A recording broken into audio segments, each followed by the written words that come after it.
has said the international organization is expanding into new areas such as artificial intelligence and poverty reduction, while advancing plans for a regional development bank and preparing for a landmark summit in Tianjin.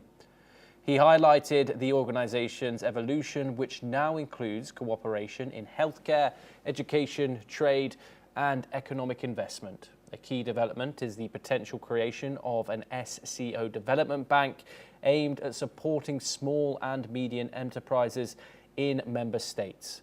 Under China's 2025 chairmanship, the bank's progress has accelerated. Looking ahead, Yermakbayev also shared expectations for the landmark SCO summit in Tianjin later this year, focusing on sustainable development, green energy and the digital economy. Nurlan also shared expectations for the upcoming 2025 SCO summit, which will be held from August the 31st to September the 1st, marking the 5th time China has hosted the event. It is expected to be the largest in the organization's history, with more than 20 heads of state and 10 international organizations set to attend. On the China chairmanship in the SCO, experts of the ministries and banks concerned have intensified their negotiations on this issue. As a Secretariat, we are sure that such an institution would have and will have added value. There is a lot of niche in the sphere of financing and implementing different projects on the SCO territory. We see a possible niche for such an institution to start with not very huge projects, but to be concentrated or be focused first on some middle and small business activities to support small and medium enterprises of our SCO member countries first, and then it will see what projects will be really in demand, and all these activities may be expanded in future. Event of the year, meeting of the heads of state of the SCO will take place in China in the beginning of autumn this year in the city of Tianjin.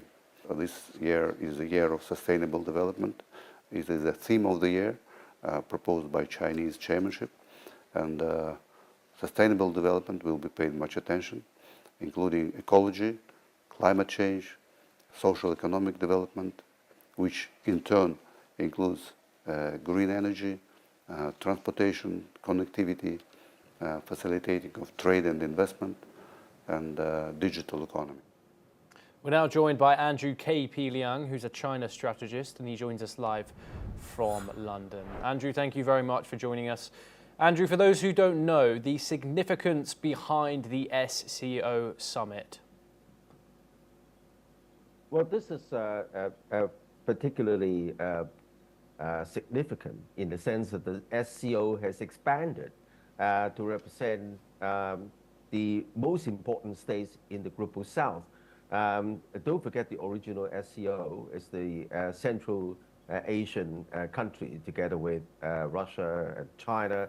Now that India and Pakistan have joined, but also representing in a different category called observer members and also dialogue members.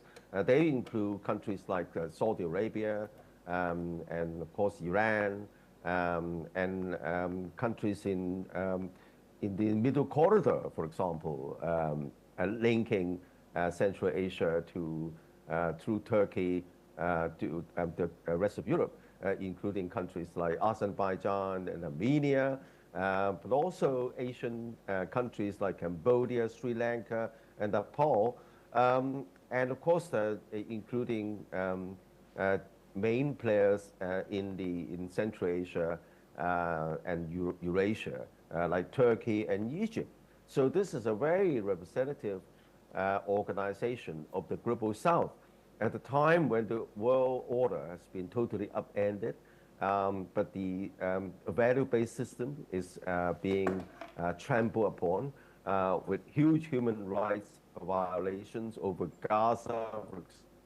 Our original founder and leader of the global order, is standing by to watch this going on, with weaker countries being sacrificed, and the rules of the jungle representing a more fair and equitable world order.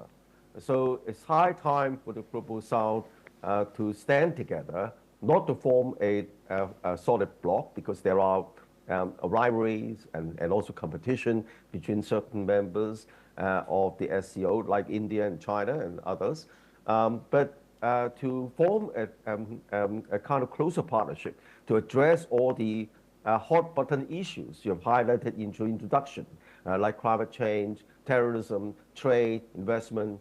So this is a complete, a timely momentum created by the key players of the Global South to seek closer cooperation and to try to move the world order towards a fairer and more equitable and more peaceful, more prosperous kind of a system. Andrew KP Leung, thank you very much for giving us that analysis, and thank you for taking the time and joining us. We now move over to Europe for a developing story where the houses in the Spanish northern region of Galicia are engulfed by thick smoke. This comes as wildfire approaches the Oa village despite the favourable forecast. While there were reports of improved weather conditions on Thursday evening, aiding efforts to control the 18 large fires that are still raging in Spain continues. Earlier today, there were reports of residents facing some flames burning vegetation next to the road and some houses leaving vehicles and locals covered by smoke. Spain's Prime Minister Pedro Sanchez has said that an interministerial commission would meet next week to discuss a state pact to battle the climate emergency. Let's in fact listen in to what the Spanish PM had to say. El martes próximo, antes del Consejo de Ministros, se va a poner en marcha una comisión interministerial de cambio climático, que será la encargada, con la vicepresidenta tercera de Transición Ecológica, de liderar conjuntamente con el Ministerio del Interior, que es responsable de la protección civil, todo lo que representa el camino para lograr ese pacto de Estado que necesita nuestro país vinculado con la emergencia climática. Well, that's all that we have time for, but we will